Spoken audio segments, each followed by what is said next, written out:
Welcome guys, welcome back to our channel. मैं सियाराम आपका स्वागत करता हूं फॉर्मूलेटर के इस धमाकेदार मंच पर। तो आज का हमारा जो टॉपिक होने वाला है, आज एक नया मॉड्यूल शुरू करने जा रहे हैं हम, मॉड्यूल नंबर 6। ये मॉड्यूल, अब देखो, जितने भी प्रीवियस आगे के हमारे जितने मॉड्यूल कंप्लीट हो चुके हैं, उन मॉड्यूल्स में हम जितना पढ़ चुके हैं, मैंने आपको मैक्सिमम सारी चीज़ें जो है वो बता चुके हैं हम लोग। जितने भी आपके रूल्स थे, जितने आपके लॉ थे, जितनी आपकी इक्वेशंस डेवलप होती थी, सबको हम लोगों ने डेवलप किया है, ठीक है ना। अब अगला आपका 6th मॉड्यूल और 7th मॉड्यूल, ऐसा समझ लो कि उन पूरे के 5 लेक्चर्स का निचोड़ है। मतलब जो हम पढ़ चुके हैं वही हमारा वापस से आने वाला है, कुछ नया नहीं मिलेगा। उन्हीं को एक समराइज वे में फिर से एक अलग तरीके से पढ़ने वाले हैं हम लोग। तो ये आपका मॉड्यूल नंबर 6 और 7 में इंक्लूड होगा। जैसे कि मैक्सवेल इक्वेशंस आएगी, ठीक है ना। मैक्सवेल इक्वेशंस कुछ नहीं है, मैक्सवेल इक्वेशंस जितनी इक्वेशंस हम पहले पढ़ चुके हैं, जैसे गाउस लॉ, फैराडे लॉ, सही है ना, आपका एम्पियर्स लॉ, उन सब लॉज का दोबारा से एक नया वर्जन आपको मिलेगा। उन सब लॉ को एक साथ इंक्लूड करके रिप्रेजेंट किया था मैक्सवेल ने, तो वो सारी चीजें आपको देखने को मिलेगी, ठीक है। तो जितना हम पहले पढ़ चुके हैं उसी का एक नया वर्जन, उसी का वही एक नए रूप में आपको सामने को देखने को मिलेगा, ठीक है ना। अब देखो, मॉड्यूल नंबर 6 का पहला टॉपिक है इलेक्ट्रोमैग्नेटिक इंडक्शन। क्या मैं ये आपको पढ़ा चुका हूं? बिल्कुल पढ़ा चुका हूं। कैसे पढ़ाया था, ध्यान से समझना। इलेक्ट्रोमैग्नेटिक इंडक्शन होता क्या है, पहले इस बात को थोड़ा सा ध्यान से समझना। देखो, हमारे एक बहुत बड़े साइंटिस्ट हुए थे जिनका नाम था फैराडे। क्या था? फैराडे। अब फैराडे ने बोला, फैराडे ने क्या किया, फैराडे ने एक एक्सपेरिमेंट किया। इन्होंने कौन सा एक्सपेरिमेंट किया, समझना भाई। इलेक्ट्रिक फील्ड का डेवलप हो चुका था बहुत पहले, फिर ये पाया गया कि मैग्नेटिक फील्ड का डेवलपमेंट हुआ। भाई सबके पहले ये पाया गया कि एक पॉइंट चार्ज जो होता है वो अपने चारों तरफ इलेक्ट्रिक फील्ड को डेवलप कर देता है, ठीक है ना। इस तरीके से इलेक्ट्रिक फील्ड होता है। तो इलेक्ट्रिक फील्ड का पता लग गया था। फिर पता लगा कि अगर करंट कैरिंग वायर होता है तो मैग्नेटिक फील्ड होता है, ये बात भी पता लग गई। इलेक्ट्रिक फील्ड आ गया था, मैग्नेटिक फील्ड आ गया था। अब जब ये दोनों चीजों के बारे में पता लग गया तो फिर जितने भी साइंटिस्ट थे वो इस चीज के पीछे लगने लग गए कि एक इलेक्ट्रिक फील्ड में और मैग्नेटिक फील्ड में दोनों में क्या रिलेशन होता है। क्या एक मैग्नेटिक फील्ड जो होता है क्या वो एक इलेक्ट्रिक फील्ड को डेवलप कर सकता है, या एक इलेक्ट्रिक फील्ड जो होता है वो मैग्नेटिक फील्ड के बिहेवियर को रिप्रेजेंट कर सकता है। तो इन दोनों के बीच में रिलेशंस डेवलप करने के नए नए तरीके ध्यान में दिए गए और दो इंसानों ने बहुत अच्छा काम किया था। एक फैराडे ने किया था, एक मैक्सवेल ने किया था। मैक्सवेल का आपको बाद में पता चलेगा। तो फैराडे जो था इसने बताया कि हाँ दोनों में रिलेशन होता है, और एक मैक्सवेल था उसने बताया था कि इन दोनों में रिलेशन होता है, ठीक है ना। तो फैराडे ने जो बिहेवियर बताया था, फैराडे ने आपका मैग्नेटिक का इलेक्ट्रिक के साथ बताया था, और आपका जो मैक्सवेल था उसने इलेक्ट्रिक का मैग्नेटिक के साथ बताया था। तो मैक्सवेल की बात हम बाद में करेंगे, आज हम बात करने वाले हैं फैराडे की इलेक्ट्रोमैग्नेटिक इंडक्शन की, ठीक है ना। अब समझना ध्यान से। देखो सर, सबसे पहले तो फैराडे ने किया क्या, मैं आपको इसका एक्सपेरिमेंट बताता हूं कि फैराडे ने कौन सा एक्सपेरिमेंट किया था और किस तरीके से उसने रिजल्ट्स को अचीव किया था। समझना, फैराडे ने क्या किया कि फैराडे ने एक कोयल ली, इस तरीके से एक कोयल को लिया उसने, इस तरीके से, ठीक है। मान लो ये क्या है, ये एक कोयल है। अब इस कोयल को लेके फैराडे ने यहां पे एक एमीटर को क्या कर दिया, कनेक्ट कर दिया। ये एक एमीटर है, ओके, ये एक एमीटर है। ये क्या करेगा, करंट को बताएगा। अगर इसमें से कुछ भी करंट जाएगी, या गैल्वेनोमीटर समझ लो, अगर बहुत ही स्मॉल करंट को अगर आपको मेजर करना है तो आप इसको गैल्वेनोमीटर भी बोल सकते हो। तो उसने क्या किया, करंट को मेजर करने के लिए यहां पे एक गैल्वेनोमीटर लगा दिया। अब देखो, जब ये चुपचाप रखी रहेगी, कुछ नहीं है यहां पे, कोई सोर्स है क्या, नहीं है, इसके पास कुछ और है क्या, कुछ नहीं है, तो क्या इसमें करंट जाएगी क्या, बिल्कुल नहीं जाएगी। तो गैल्वेनोमीटर की जो सुई रहेगी वो ऐसी रहेगी, बिल्कुल मिड में। आप जानते हो ना, मिड में जीरो होता है, इधर भी आपके अंक होते हैं, इधर भी आपके अंक होते हैं, दोनों तरफ आपका बिहेवियर होता है। तो ये गैल्वेनोमीटर को मैंने बीच में रख दिया, और ये आपकी क्या है, एक कोयल है। अब इसने क्या किया, इसको ये देखना था भाई, देखना क्या है, पर्पज को समझिए। पर्पज है इलेक्ट्रिक बिहेवियर का मैग्नेटिक के साथ रिलेशन। अब यहां वो बात कर रहा है कि वो करंट को चेक करेगा। किसको चेक करेगा, करंट को। मतलब इस सर्किट से वो इलेक्ट्रिक बिहेवियर को क्या करेगा, चेक करेगा। अब इलेक्ट्रिक का मैग्नेटिक के साथ रिलेशन देना है तो कोई मैग्नेटिक वाला भी होना चाहिए, ठीक है, ओके।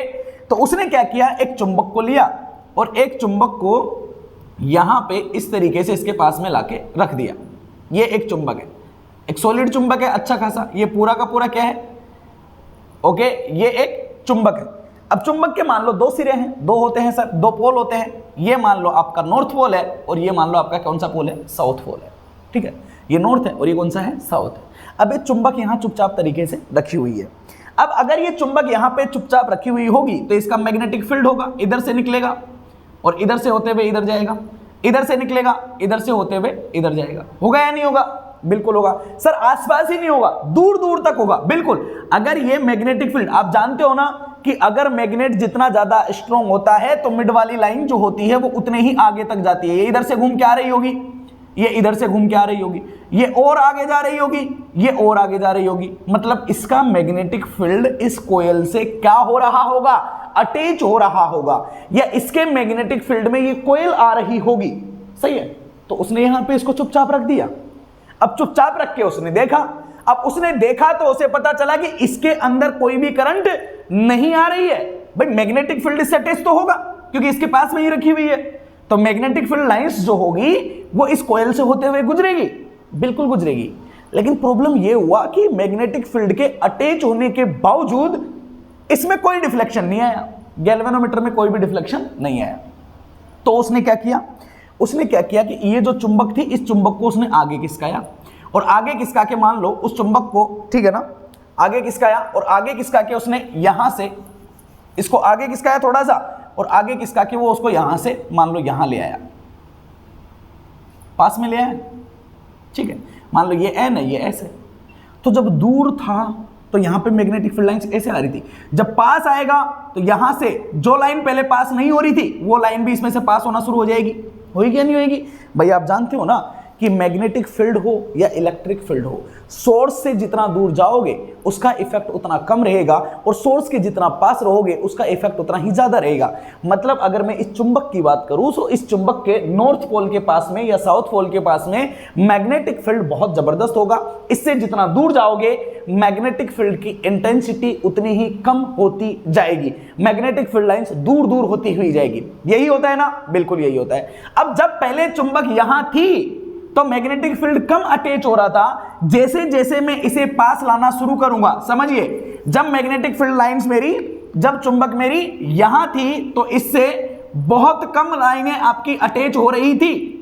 अब मैंने इसको धीरे धीरे इधर मूव करना शुरू किया, हल्का सा लाया, हल्का सा लाया, हल्का सा लाया, तो क्या इससे अटैच होने वाली मैग्नेटिक फील्ड की लाइंस बढ़ती जाएगी, बढ़ती जाएगी, बढ़ती जाएगी? बताओ, ज्यादा मैग्नेटिक फील्ड अटैच होगा कि नहीं होगा? अरे बिल्कुल होगा। अब क्या होगा सर? सर इधर से जो आ रही थी वो लाइंस इधर से गुजर रही थी, यूं गुजर रही थी, यूं गुजर रही थी, मतलब इस कोयल में से होते हुए गुजर रही थी वो। सही है ना? अब वो लाइन से क्या होती जा रही है? बढ़ती जा रही है। अब बताओ, किसी क्लोज पाथ में से अगर मैग्नेटिक फील्ड लाइंस गुजर रही है तो उसे हम क्या बोलते हैं? फ्लक्स बोलते हैं।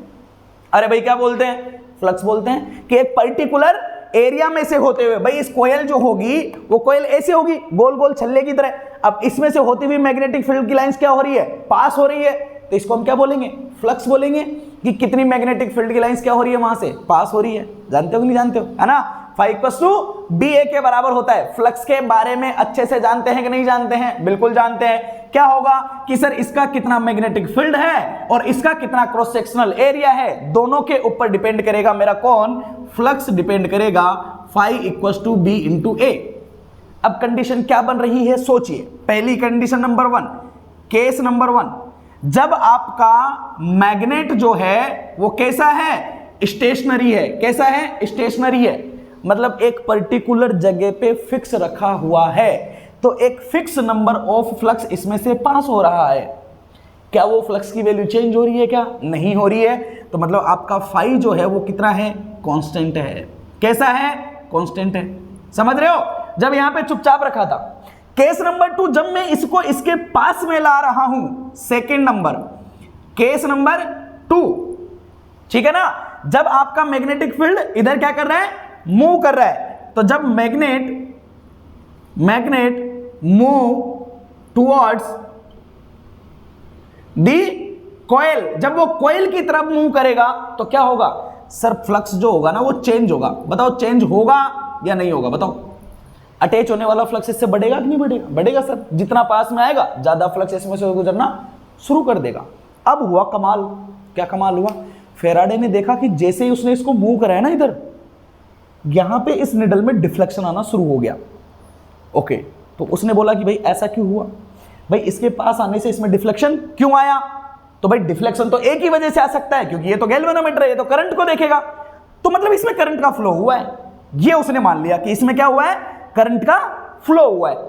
अब करंट के फ्लो की वजह से इसमें मान लो क्या होगा, डिफ्लेक्शन आएगा। अब डिफ्लेक्शन आया तो उसने देखा, अब मान लो करंट इधर जाएगी या इधर जाएगी या किधर जाएगी, वो हमें नहीं पता है, कैसे देखेंगे वो तो मैं आपको बता दूंगा, डोंट वरी। लेकिन इसमें क्या आया, डिफ्लेक्शन आया। ये किसने देखा, फैराडे ने देखा। तो फैराडे ने सोचा कि जब फ्लक्स कांस्टेंट था इससे अटैच होने वाला तो डिफ्लेक्शन नहीं था, मतलब इसमें करंट गैल्वेनोमीटर में आई ऑफ जी यहां पे कितनी थी, 0 थी।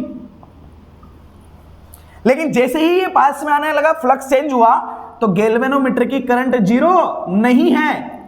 क्या आ रहा है गैल्वेनोमीटर में, डिफ्लेक्शन आ रहा है। तो सर डिफ्लेक्शन तो करंट की वजह से हो सकता है भाई, और करंट किसी बैटरी की वजह से हो सकता है, किसी वोल्टेज सोर्स की वजह से हो सकता है। तो उसे इस बात का पता चल गया कि इस कोयल पे कहीं ना कहीं क्या डेवलप हो रहा है, ईएमएफ डेवलप हो रहा है। क्या डेवलप हो रहा है, ईएमएफ, क्योंकि बिना ईएमएफ के तो इस कोयल के ऊपर करंट नहीं हो सकती। मतलब ये कोयल एक सोर्स की तरह काम कर रही है, करंट फ्लो करा रही है सर्किट में, मतलब इसके ऊपर क्या डेवलप हो रहा है, ईएमएफ डेवलप हो रहा है। अब ये ईएमएफ किसकी वजह से आ रहा है, फ्लक्स की वजह से, फ्लक्स के चेंज होने की वजह से आ रहा है। बिल्कुल करेक्ट है। तो उसने बोला कि भाई मुझे ईएमएफ मिला, और जो मुझे ईएमएफ मिला वो एक्चुअल में मुझे चेंज, किसमें चेंज, फ्लक्स में। कौन सा फ्लक्स, मैग्नेटिक फ्लक्स, जो किससे अटैच हो रहा है, कोयल से अटैच हो रहा है, उसमें चेंज होने की वजह से मुझे क्या मिल रहा है, ईएमएफ मिल रहा है कि इस पूरी की पूरी कोयल से कितना फ्लक्स अटैच हो रहा है। बिल्कुल सही आया था ना, बिल्कुल करेक्ट है भाई, यही होना चाहिए। अरे होना चाहिए ना, बिल्कुल सर यही होना चाहिए। अब आप बोलोगे सर कोयल में ना एक ही लूप नहीं होता, कोयल में 1 2 3 4 बहुत सारे होते हैं। अगर मान लो एक से अटैच होने वाला फ्लक्स कुछ फाई है, तो दूसरे से कितना होगा, तीसरे से कितना होगा, चौथे से कितना होगा।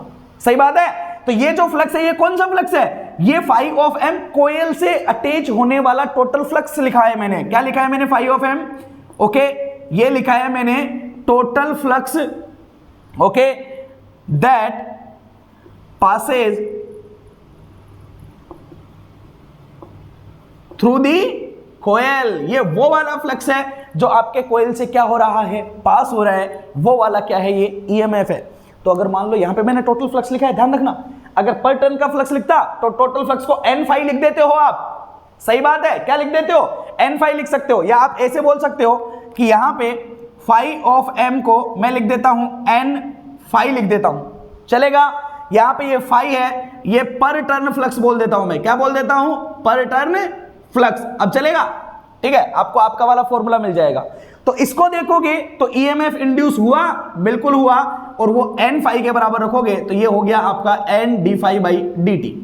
चलेगा बिल्कुल। ये लो दिया था, किसने दिया था, फैराडे ने दिया था। अब कहानी यहां पे खत्म नहीं हुई है, समझना, कहानी यहां पे खत्म नहीं हुई है। क्या कहा, देखो, फैराडे ने बोला कि एक्चुअल में ईएमएफ जो है ना वो सिर्फ फ्लक्स के ऊपर डिपेंड नहीं कर रहा है ना, सिर्फ फ्लक्स के ऊपर डिपेंड नहीं कर रहा है, वो डिपेंड कर रहा है कि फ्लक्स में कितनी स्पीड से चेंज हो रहा है।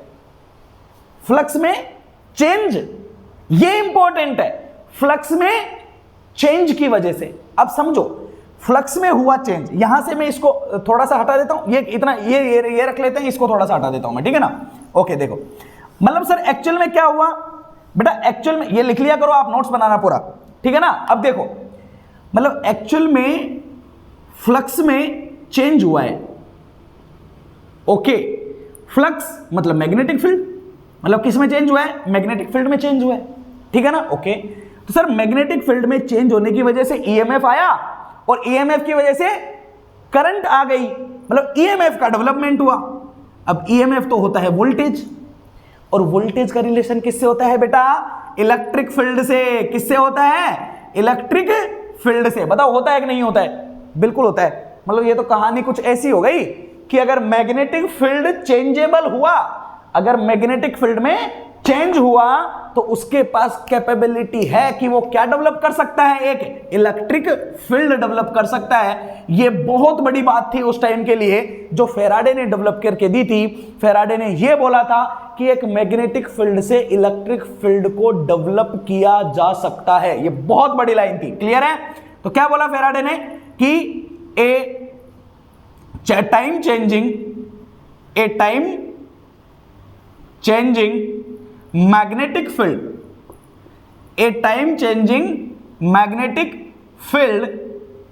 can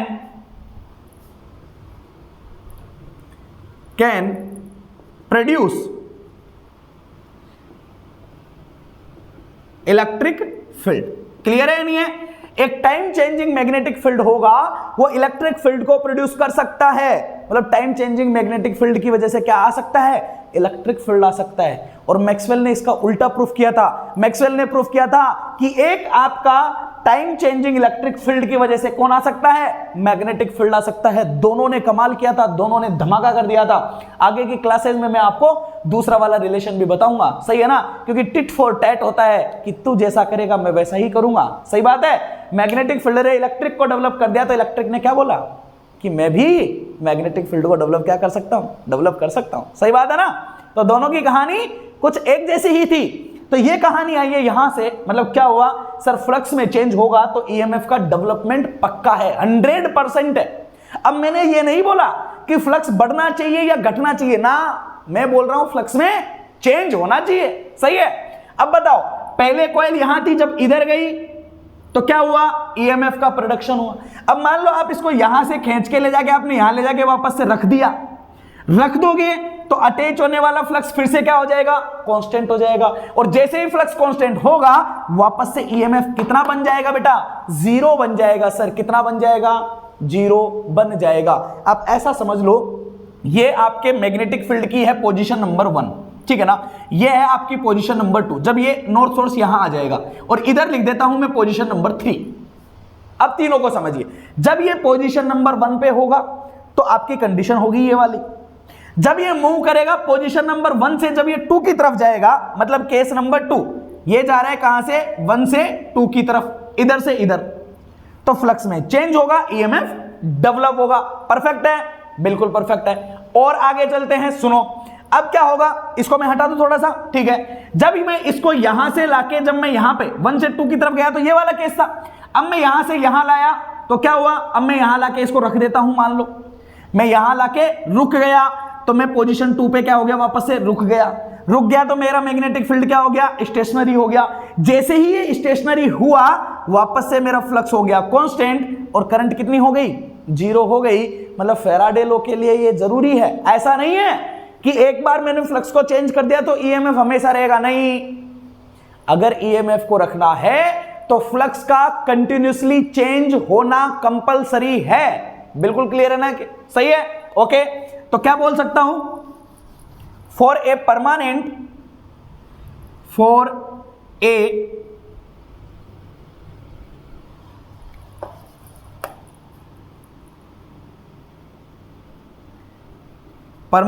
इंड्यूस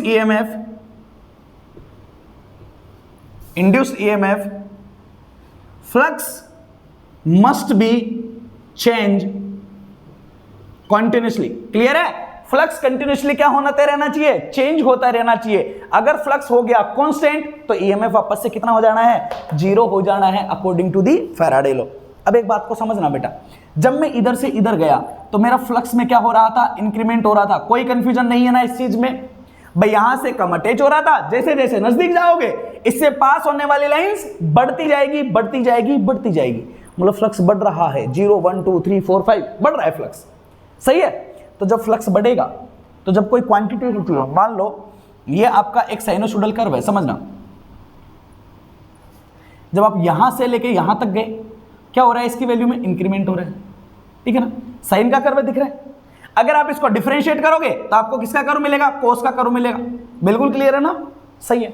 तो देखो जब आप यहां से लेके यहां तक जाओगे ना तो ये वैल्यू बढ़ रही है। जब ये इंक्रीमेंट हो रहा है तो यहां से लेके यहां तक देखो डिफरेंशिएशन की वैल्यू कैसी है, ऊपर है। मतलब ये वैल्यू कैसी है, पॉजिटिव है नहीं है, बिल्कुल। जब ये वापस से यहां से जब घटना शुरू करेगा तो स्लोप इसकी क्या हो चुकी है, नेगेटिव हो चुकी है। तो आंसर कैसा मिल रहा है, नेगेटिव मिल रहा है। मतलब इंक्रीमेंट के लिए स्लोप मिलती है पॉजिटिव और डिक्रीमेंट के लिए स्लोप मिलती है नेगेटिव।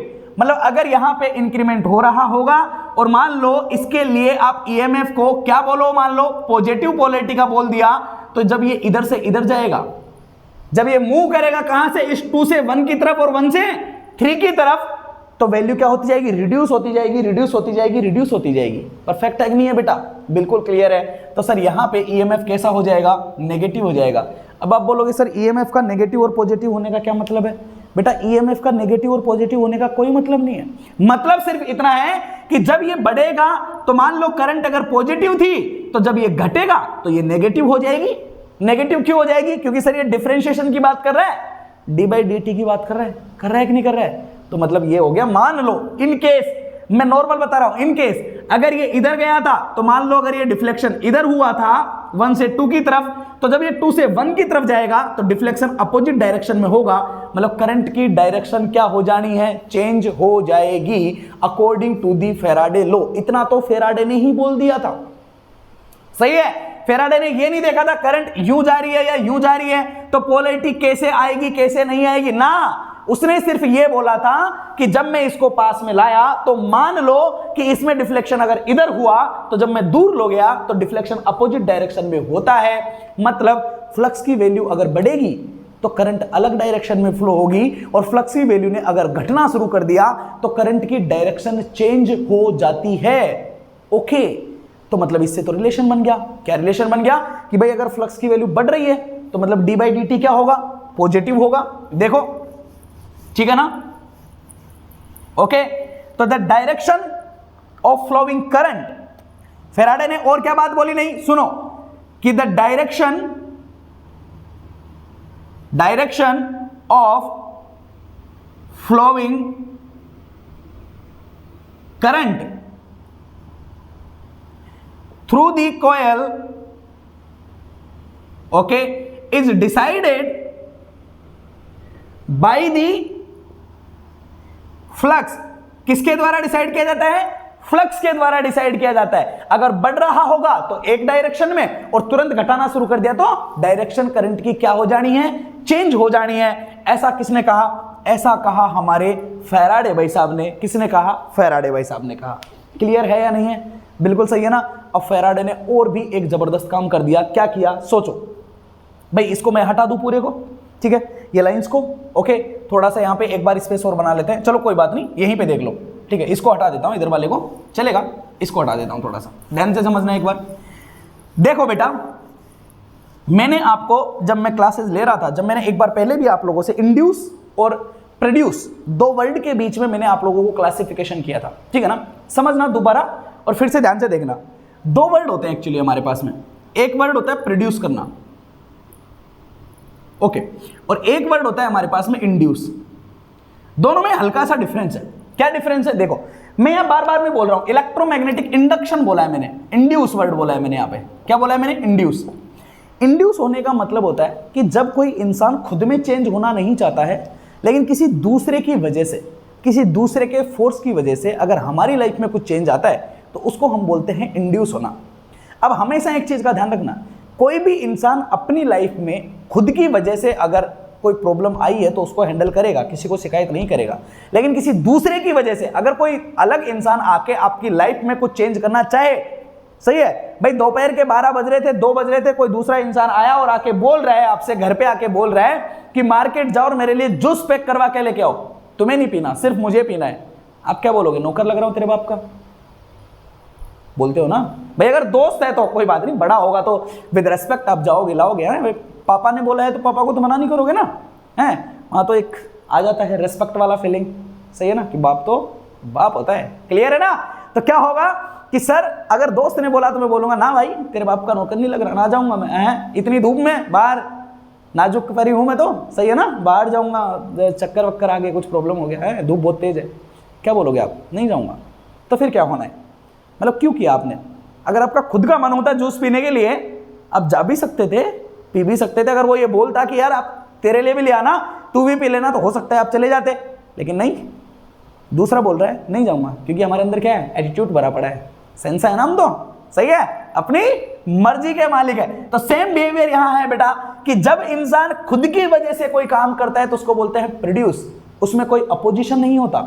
लेकिन किसी दूसरे ने, आपके दोस्त ने, किसी अननोन पर्सन ने अगर आपको चांटा मार दिया तो हो सकता है आप एक की जगह दो चांटे जड़ दो, सही बात है कि नहीं है, बिल्कुल। तो क्या होता है, अपोजिशन होता है। क्या होता है, अपोजिशन। किसके केस में, इंड्यूस होने के केस में हमेशा क्या पाया जाता है, अपोजिशन पाया जाता है। समझ में आई कहानी, क्या होता है, अपोजिशन। जैसे कि सोचो, ये कोयल ना बेचारी चुपचाप बैठी हुई थी, इस कोयल ने इस मैग्नेट से कहा था क्या कि मेरे ऊपर इंडक्शन कर, कहा था क्या, नहीं कहा था, चुपचाप बैठी हुई थी, ये कोयल यहां थी। अब इसने क्या किया, इस चुंबक ने कर दी गद्दारी। क्या किया, ये चुंबक किसकी, इसकी तरफ, भाई इस चुंबक को हम लाके लेके आ रहे हैं इधर पकड़ के, तो इसमें फ्लक्स चेंज हुआ, फ्लक्स चेंज हुआ तो ईएमएफ का डेवलपमेंट हुआ।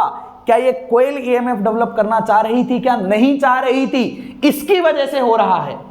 इसलिए इसको मैंने क्या बोला, इंड्यूस होना, क्योंकि वो खुद नहीं चाह रही थी, किसी दूसरे की वजह से हो रहा है, इसकी वजह से इसके ऊपर इफेक्ट हो रहा है, तो इसको मैं क्या बोलूंगा, इंड्यूस होना। मतलब जो ईएमएफ होता है वो क्या होता है, इंड्यूस होता है। और इंड्यूस होगा तो क्या करेगा, अपोजिशन करेगा बेटा। अब ये अपोजिशन करेगा तो अपोजिशन कैसे होगा, सोचो, ये है चुंबक, चुंबक का ये है नॉर्थ पोल, ये है साउथ पोल। जब ये इसकी तरफ जाएगा, 1 से 2 की तरफ जाएगा, तो इसको अपोजिशन करना चाहिए।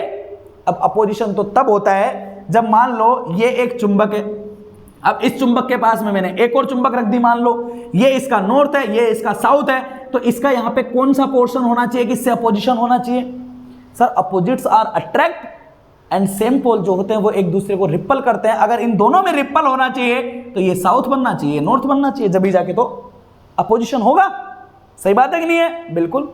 तो किसका अपोजिशन करना चाहिए, इस कोयल का, नहीं, किसका अपोजिशन, अरे इस कोयल के पास आने का अपोजिशन करना चाहिए, क्योंकि इसके पास में आने की, भाई चुंबक की वजह से मैग्नेट, इसके ऊपर ईएमएफ नहीं आया है ना, ना ना ना ना ना, ये चुंबक यहां रखी हुई है ना, तो क्या इसके यहां रखे रहने का ये अपोजिशन करेगा क्या, नहीं करेगा। ये अपोजिशन करेगा इसके पास में आने का, क्योंकि इसके पास में जब ये आ रहा है ना, तब जाके फ्लक्स में चेंज हो रहा है और जब जाके ईएमएफ आ रहा है। अगर ये चुंबक कहीं पे स्टेशनरी रखी है ना तो कोई अपोजिशन नहीं है, क्योंकि स्टेशनरी की वजह से तो यहां प्रॉब्लम ही नहीं है, ईएमएफ का डेवलपमेंट ही नहीं है, इसमें करंट ही नहीं है। करंट फ्लो तब होती है, ईएमएफ का बिहेवियर तब आता है जब फ्लक्स में होता है चेंज, और फ्लक्स चेंज जब होता है जब इस चुंबक में क्या होता है, मूवमेंट होता है, जब ये इधर उधर खिसकती है। तो प्रॉब्लम खिसकने से है, चुंबक के होने से प्रॉब्लम नहीं है, प्रॉब्लम खिसकने से है, फ्लक्स में चेंज होने से प्रॉब्लम है। अब सोचो, जब ये 1 से 2 की तरफ जाएगी तो ये कोयल क्या बोलेगी कि यार 1 से 2 की तरफ आ रही है, फ्लक्स में हो रहा है चेंज, मेरे में प्रोड्यूस हो रहा है ईएमएफ, तो ये क्या करेगी, इसका अपोजिशन करेगी। अब अपोजिशन कैसे करे, उसने देखा चुंबक को, चुंबक से बोला कि तुम्हारा इधर कौन सा सिरा है, उसने बोला नॉर्थ, तो नॉर्थ को अपोजिशन करने के लिए मैं क्या करूंगा, उसने बोला कोई बात नहीं, तेरे पास नॉर्थ है तो मैं भी यहां पे क्या बना लूंगा, नॉर्थ बना लूंगा, और यहां पे क्या बना लूंगा, सोर्स बना लूंगा, मैं खुद भी एक चुंबक बन जाऊंगा, मैं इधर नॉर्थ उधर साउथ बना लूंगा। जब तू इधर आएगा तो मैं नॉर्थ से नॉर्थ का क्या करूंगा, अपोजिशन करूंगा। समझ रहे हो, जब ये इधर मूवमेंट करता हुआ जाएगा तो यहाँ पे नॉर्थ डेवलप होगा, यहाँ पे साउथ डेवलप होगा। अब बताओ, अगर इधर नॉर्थ है इधर साउथ है तो इसका चुंबक कैसे होगा, नॉर्थ से बाहर की तरफ और साउथ से अंदर की तरफ। बताओ ऐसे होगा ना, तो इसमें मैग्नेटिक फील्ड ऐसे होना चाहिए।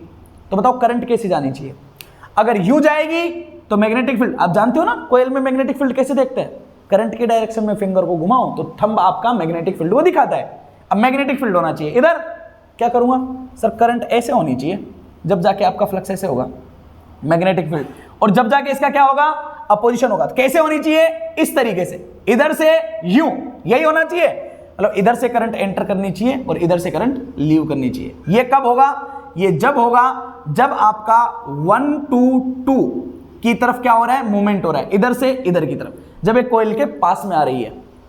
समझ में आई कहानी। जब अब एक बात बताओ, जब ये यहां से मूव करते करते करते करते इस 2 पे तक पहुंच गई है, अब 2 पे आके मैंने इसको चुपचाप रख दिया, तो फिर बताओ कि इस कोयल के ऊपर नॉर्थ किधर रहेगा, साउथ किधर रहेगा, बताओ किधर रहेगा, किधर रहेगा। अरे सर, जब यहां से यहां तक मूवमेंट करके वो आ चुकी है, आप अब 2 पे लाके आपने उसको चुपचाप रख दिया है, तो अगर वो चुपचाप हो जाएगी तो फ्लक्स कांस्टेंट हो जाएगा, ईएमएफ 0 हो जाएगा, तो अपोजिशन की जरूरत ही नहीं है। अरे अपोजिशन तब होगा जब ईएमएफ डेवलपमेंट होगा, और ईएमएफ तब आएगा जब फ्लक्स में चेंज होगा, सही है ना। अब जब 1 से 2 की तरफ मूव करोगे ना तब अपोजिशन होगा। 2 पे आके अगर आप चुपचाप बैठ जाओगे ना फिर अपोजिशन नहीं होगा, अपोजिशन 0 हो जाएगा, ना नॉर्थ रहेगा कहीं पे ना साउथ रहेगा, खत्म हो जाएगा दोनों। क्लियर है ना? बिल्कुल। अरे क्लियर है कि नहीं है? बिल्कुल सही है।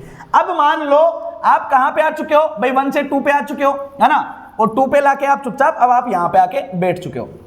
अब बैठ गए तो वापस से नॉर्थ और साउथ गायब, स्टेशनरी हो गए ना यहाँ पे, तो नॉर्थ भी खत्म और साउथ भी खत्म।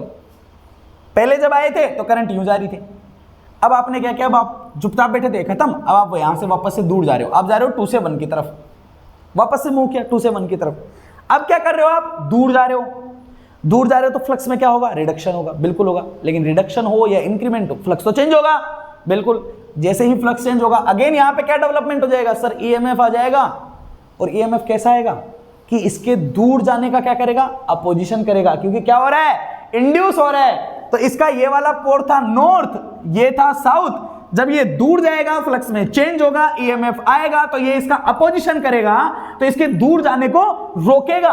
रोकेगा तो अट्रैक्शन होना चाहिए, अट्रैक्ट होना चाहिए। तो ये वाला ये कोयल जो होगी अपने इस वाले सिरे को एस पोल की तरह बना लेगी, साउथ बना लेगी, और इधर बना लेगी नॉर्थ, क्योंकि अपोजिट्स आर अट्रैक्ट। दूर जाने का क्या करेगा, अपोजिशन करेगा। तो जब ये नॉर्थ बन जाएगा, ये साउथ बन जाएगा, तो मैग्नेटिक फील्ड यू जाएगा, अपोजिट हो जाएगा। अब ऐसे जाएगा भाई, जाएगा ना, इधर से बाहर निकलेगा, इधर से क्या होगा, एंटर करेगा। तो अब करंट कैसे आएगी सर, यू करना पड़ेगा। अब करंट जाएगी यू, तो ऐसे रहेगा। तो मतलब मान लो पहले यू जा रही थी, तो अब करंट यू जाएगी। क्या करंट की डायरेक्शन में चेंज हुआ कि नहीं हुआ? बिल्कुल। मैग्नेटिक फ्लक्स बढ़ा या घटा, मतलब दूर गई या पास गई, तो उसके हिसाब से करंट में क्या हुआ, चेंज हुआ। ये गैल्वेनोमीटर के हिसाब से देखा था, किसने देखा था, ये देखा था फेराडे ने। फेराडे ने सिर्फ इतना सा एक्सपेरिमेंट किया था। उसने ईएमएफ की पोलैरिटी के बारे में बात नहीं की थी, उसने सिर्फ और सिर्फ करंट की डायरेक्शन के बारे में बात की थी। उसने ये बोला था कि अगर ये चुंबक इसके पास आई या दूर गई तो वो इसका क्या करेगा, अपोजिशन करेगा, और अपोजिशन करेगा ड्यू टू इंडक्शन बिहेवियर की वजह से। तो करंट की डायरेक्शन में क्या होगा, चेंज होगा। क्या होगा, चेंज होगा। तो उन्होंने ये डेवलप करके दे दिया कि भाई मैग्नेटिक फील्ड की वजह से एक चेंजिंग, वर्ड क्लियर होना चाहिए, चेंजिंग मैग्नेटिक फील्ड की वजह से इलेक्ट्रिक फील्ड को डेवलप किया जा सकता है, एक करंट को फ्लो कराया जा सकता है, ईएमएफ का डेवलपमेंट हो सकता है। बिल्कुल क्लियर है ना? बिल्कुल। अब समझना, जो ईएमएफ का डेवलपमेंट होगा, जितना फेराडे ने बताया, पहले सिर्फ वो बात कर लेते हैं। ईएमएफ का जो डेवलपमेंट होगा, वो ईएमएफ का डेवलपमेंट आपका D phi by D T के बराबर होगा। ये मान लो आपका टोटल फ्लक्स है। क्लियर है? बिल्कुल। तो ये ईएमएफ जो होगा वो कितना होगा, ये सिर्फ एक ही चीज के ऊपर डिपेंड करेगा। वो डिपेंड करेगा कि पहली बात तो कि अटैच होने वाला फ्लक्स कितना ज्यादा है, उसका मैग्नीट्यूड कितना है, सही है, मैग्नीट्यूड। और दूसरी खास बात कि वो टाइम के हिसाब से कितना तेजी से चेंज हो रहा है। सोचो, अगर आप इस चुंबक को यूं फटाफट लाओगे, दूर ले जाओगे, लाओगे, दूर ले जाओगे, तो फ्लक्स में बहुत तेजी से क्या होगा, चेंज होगा। तो जितना ज्यादा डी बाई डी टी, उतना ही ज्यादा क्या हो जाएगा, ईएमएफ हो जाएगा। बताओ होगा या नहीं होगा? मतलब जितना ज्यादा स्पीड से फ्लक्स में चेंज होगा, इंड्यूस होने वाला ईएमएफ उतना ही ज्यादा होने वाला है, और उसका बिहेवियर कुछ ऐसा होने वाला है। ये फेराडे ने बोला था, फेराडे इंडक्शन लॉ। ये आपका मैक्सवेल की तीसरी इक्वेशन को रिप्रेजेंट करता है। मैक्सवेल की थर्ड इक्वेशन आपकी यही होती है, EMF equals to d by D T of phi of m, या EMF equals to n D phi by D t. आप इसको दोनों ही तरीके से बोल सकते हो। ये आपके मैक्सवेल की तीसरी इक्वेशन है, ठीक है ना। जब मैक्सवेल की इक्वेशन पढ़ाऊंगा तो सबको एक साथ लिखा दूंगा, 4 इक्वेशन दी थी उसने, ठीक है ना। ये तीसरी वाली होती है। क्लियर है? अरे सही है। अब इसके बाद में एक और साइंटिस्ट आगे थे, जिनका नाम था हमारे कौन से, लेंज भाई साहब, लेंज लॉ। वो जानते ही हो आप, क्या है, क्या बोला था? तो ये बोला था कि ईएमएफ जो होता है, इसमें यहां माइनस लगाओ, D by D T of phi लिखो, और नेगेटिव साइन किसको दिखाता है, अपोजिशन को दिखाता है। तो इसमें कोई नई बात नहीं है, ये मैंने अभी अभी बताया है कि जो इंड्यूस होगा वो तो अपोजिशन करेगा ही करेगा, सही है ना। तो करंट की डायरेक्शन आपको दिख चुकी है। आप खुद विदाउट लेंज लॉ को लगाए भी आप ये बात बोल सकते हो। कैसे बोल सकते हो कि मान लो ये रेड पेन वाले की तरफ से समझो, ये ब्लैक पेन वाला, पहले ब्लैक को समझ लेते हैं, ब्लैक पेन वाले की समझो। जब ईएमएफ इधर से, जब करंट इधर से एंटर कर रही है, इधर से लीव कर रही है, अब ये क्या बन चुका है, अरे कोयल के ऊपर ही तो ईएमएफ आ रहा है, मतलब कोयल क्या है, सोर्स है, और सोर्स के पॉजिटिव टर्मिनल से करंट बाहर निकलती है, नेगेटिव से क्या होती है, एंटर करती है। सही बात है। तो अगर यहां से एंटर कर रही है, यहां से लीव कर रही है, तो मतलब यहां ईएमएफ का पॉजिटिव होगा, यहां ईएमएफ का नेगेटिव होगा। ये कब था, जब आपकी पास आ रही थी। ब्लैक पेन से तभी लिखा था ना जब ये पास आने वाली कंडीशन थी। सही है, बताओ है कि नहीं है यार, बिल्कुल सही है ना, बिल्कुल सही है। अब मान लो अगर ये दूर जा रही है तो करंट की डायरेक्शन चेंज होगी, यहां से एंटर कर रही है, यहां से लीव कर रही है, तो मतलब ईएमएफ का पॉजिटिव इधर आ जाएगा, नेगेटिव इधर आ जाएगा, बस बात खत्म। लेंज़ लॉ ने इतनी सी बात बोली थी। अब ये तो आपको पता ही है कि करंट की डायरेक्शन क्यों चेंज हो रही है, क्योंकि इसका क्या हो रहा है, अपोजिशन हो रहा है, ठीक है ना। तो लेंज़ ने सिर्फ इतनी सी बात बोली है कि अगर कोई इंड्यूस करेगा तो जिसकी वजह से इंडक्शन होगा वो उसका क्या करेगा, अपोजिशन करेगा, और ये बात तो हम बता चुके हैं, बिल्कुल क्लियर है ना। ओके, तो लेंज़ ने क्या बोला था, जो ईएमएफ इंड्यूस होता है उसकी पोलैरिटी को डिसाइड करने के लिए लेंज़ ने लॉ दिया था कि every causes has just equal and opposite reaction या अपोजेज। क्लियर है, इक्वल जो होता है, जस्ट इक्वल उसका क्या होता है, उसका अपोजिशन होता है, मतलब हर कोजेज का इक्वल अपोजिशन होता है, दैट्स इट, ठीक है ना। जिसकी वजह से आ रहा है उसी का क्या होगा, अपोजिशन होगा। तो ये इसकी वजह से हो रहा था, तो इसी का इसने क्या किया, अपोजिशन किया। इस तरीके से करंट को फ्लो कराया, किसने इसका अपोजिशन कर दिया। तो ये था लेंज़ लॉ, ये था फैराडे लॉ, और ये होता है आपका इलेक्ट्रोमैग्नेटिक इंडक्शन। इसमें नई बात कुछ नहीं थी, ठीक है। काफ़ी सारी चीज़ें मैं पहले बता चुका था आपको, काफ़ी सारे रूल्स कुछ आपको नए पता लगे होंगे, ठीक है ना। अब ये क्या है, ये कुछ रूल्स है, मैंने आपको पहले ही बताया। मॉड्यूल नंबर 6 और 7 में जो चीज़ें आएगी वो अधिकतर बातें हम पढ़ चुके हैं, लेकिन अगर उनको फिर से, अगर मैं उनका फिर से थोड़ा उनके ऊपर डिस्कशन करूंगा तो ऐसा समझ लो कि एक पर्टिकुलर पॉइंट के ऊपर मैं फोकस करूंगा। अगर फोकस करूंगा तो आपको पता है कि नई सारी चीज़ें काफ़ी सारी पता लगेगी, ठीक है ना। तो मिलते हैं आपसे अगली क्लास में। अगली क्लास काफ़ी इंपॉर्टेंट रहने वाली है, क्योंकि अगली क्लास में मैं आपसे डिस्प्लेसमेंट करंट के बारे में बात करने वाला हूँ, जो कि आपका एक नया बिहेवियर भी होगा, और मैक्सवेल की फोर्थ इक्वेशन जो होगी उसका एक डेवलपमेंट का तरीका भी होगा। और फोर्थ इक्वेशन मैक्सवेल की क्या कहती है, वो ये कहती है कि जिस तरीके से फैराडे ने ये बताया कि चेंजिंग मैग्नेटिक फील्ड एक इलेक्ट्रिक फील्ड को डेवलप कर सकते हैं, फोर्थ इक्वेशन ये बताती है कि एक changing electric field magnetic field को क्या कर सकता है, डेवलप कर सकता है। तो कल की क्लास में एक नया कॉन्सेप्ट आपको देखने को मिलेगा, और आपकी पूरी जितनी इक्वेशंस थी, मैक्सवेल की 4 इक्वेशंस हैं, चारों इक्वेशन में सबसे मोस्ट इंपॉर्टेंट फोर्थ ही इक्वेशन है, क्योंकि वो आपका एक नया बिहेवियर है, डिस्प्लेसमेंट करंट। बाकी जो 3 है, शुरू की 2 तो गाउस लॉ है, तीसरी फैराडे लॉ है, और चौथी जो है वो एम्पियर्स लॉ का एडवांस वर्जन है, और एम्पियर्स लॉ का एडवांस वर्जन जो होता है वो डिस्प्लेसमेंट करंट वाला ही होता है। तो कल की क्लास में हम डिस्प्लेसमेंट करंट को पढ़ेंगे, ठीक है ना। फिर मैक्सवेल की 4 इक्वेशंस को एक साथ लिख के हमारा टॉपिक कंप्लीट करेंगे, ठीक है। तो थैंक यू वेरी मच, बनिए रहिए और जुड़िए रहिए मेरे साथ, और बस इसी तरीके से क्लासेस के मजे लेते रहिए। बाल की खाल निकालने वाले काम करेंगे हर एक टॉपिक के ऊपर। आप लोग मुझे टॉपिक सेंड भी कर सकते हो, अगर आपको कहीं पे किसी टॉपिक में कोई प्रॉब्लम आती है तो आप मुझे कॉन्टेक्ट कर सकते हो, ठीक है। थैंक यू वेरी मच, मिलते हैं अगली क्लास में। Thank you very much.